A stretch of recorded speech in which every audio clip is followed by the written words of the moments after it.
All right, here with national champion for Illinois, Lucas Byrd, eve of the Big Ten Championships.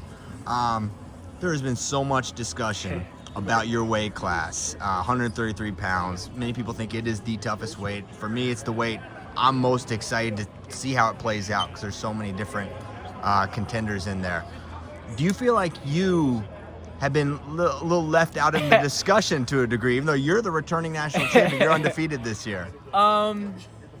Yes and no. Like, it's something that, like, I've seen and I see people talk about, and for sure, like, definitely got put on the back burner. Like, as soon as kind of all the freshmen came in and then Boris entered and Slidell was like, oh, all right, Lucas Byrd, kick the old guy out, put him on the back burner. But it's been one of those things where it's just like, it is what it is. Like, it doesn't bother me.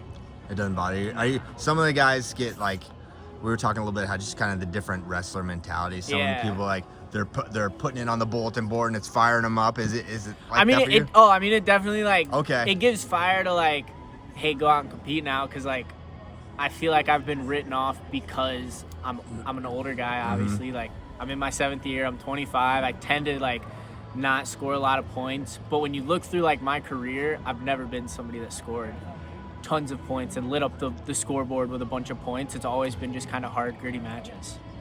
One thing that I think has kept you out of the conversation, to agree, something out of kind of your control, the Big Ten schedule. Yeah. You didn't have Ohio State or Penn State on your schedule. You don't control that. Illinois doesn't control that. Was part of you like, man, I'd love to get the opportunity to wrestle those guys beforehand, or are you happy to just see them now at Big Tens? I mean, I'm good with it now. Like, it's always decent to have a feel of a guy, right? But it's one of those where, like, when you're in the Big Ten and you wrestle those guys, there's so many adjustments that are made, like, throughout the year, and every match is different in its own.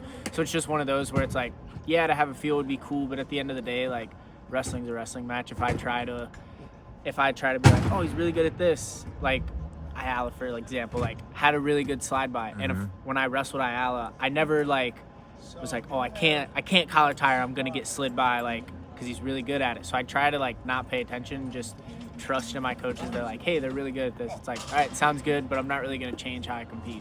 Yeah. Thinking of some of the freshmen in your weight class, Ben Davino, someone you could potentially see in that semifinal. What do you think about a match against Ben? He obviously kind of put the weight on notice when he kind of dominated Drake at the national duels. Just thoughts on Ben this year. Look forward to it. It's one of those where, like, it's nice kind of being the old guy, and, like, you see the young buck, and you see it, like, with MMA and other sports, like the young guns, they come in hot blazing, then they slow down, and then, like, they meet somebody like the older guy, and it turns into more of a chess match, and it's like, oh, wait a second, like, this was, like, a lot of people are like, oh, some of these guys are going to walk away, and it's going to be all these points, but then they get in these tight matches and the big moments, and guys tend to tighten up, and it's just when you've been in college for 7 years, I'm used to these moments. I like these moments. I enjoy them. And then, you know, Marcus Blaze is getting a lot of discussion too. An Ohio guy like yourself. When do you first remember Marcus Blaze on the scene? Were you following the? No, like, not just how mean. I, like, didn't until he, like, wrestled Ono, like, on the freestyle world. Like, I don't pay much attention to Ohio high school. Yeah. So, like, I didn't know, and he's not far, like, Perrysburg, like, they're in the same division as, like, my old high school, but I just never, like, keep up with high school wrestling. So it wasn't like, I know who this guy is, he's coming in. It was like after he wrestled Ono, and then he, like, caught a bunch of traction with kind of all of the freestyle stuff he did, and then it was like, hey, he's gonna wrestle as a true freshman, and that was like, oh, cool. And then I, like, found out he was from Ohio, and I was like, oh, cool. Makes sense. And, you know, a lot of talk about with you two is y'all's defense and how hard you are to score on. Does that make it even more of a chess match, knowing, man, the opportunities to score against you or against Marcus, they're few and far between? I think kind of if you were to take, I'd say, the top 10 guys, it's all chess matches. It's all different chess matches of how people are going to compete. Jax is somebody that goes out there and just gunslings it, which is awesome. He's cool, he's fun to watch, but it's one of those things where it's like, all right, we got to slow him down. Or, like, slide out really good on top. It's like, all right, you got to pick and choose, like, hey, we're going to go down or we're going to stay on our feet. Like, it's kind of one of those where it's, I don't tend to really watch much of the Big Ten guys, but they're all just big chess matches. And when you've been in college all this time, like, you're experienced in those chess matches, and it's something that I'm really looking forward to. Yeah, you're the chess master. You're the Grand Master. That's right.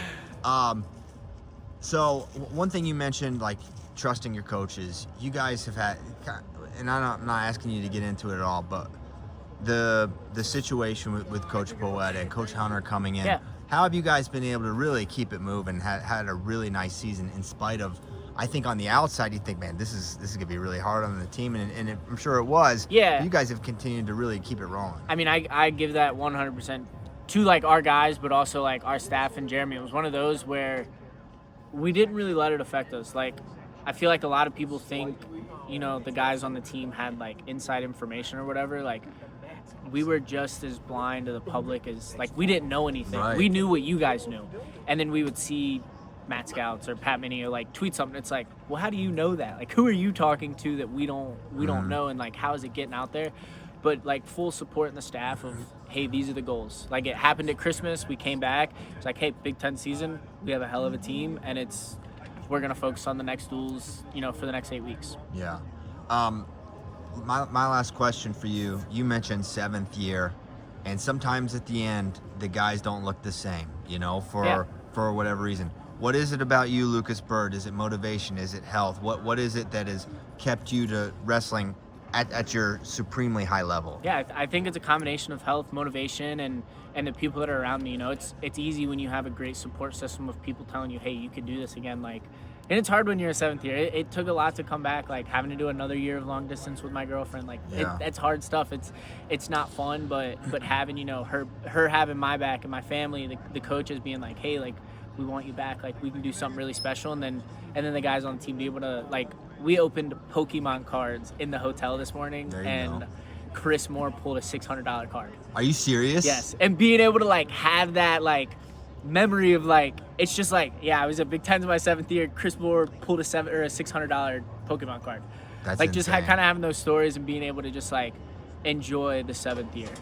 I don't know anything about Pokemon, but I know about $600. That's pretty sweet. He pulled it and he goes, yeah, like, is this card like a good one? It's kind of cool. And we were all like, dude, oh, whoa, that's like the best card in the pack. So it was and it was one of those things where like everybody's cheering, like you would have thought somebody just won a Big Ten national title. And it was just like, that was kind of the team camaraderie we have with everything. Awesome. Well, Lucas, I appreciate your time. I can't wait to watch you tomorrow and Sunday as well. Do you have anything else before we let you go? Appreciate everybody that's been supporting me. I know it's been a long 7 years, and then, you know, looking forward to get after it this weekend. Awesome. Thanks, Lucas. Appreciate it.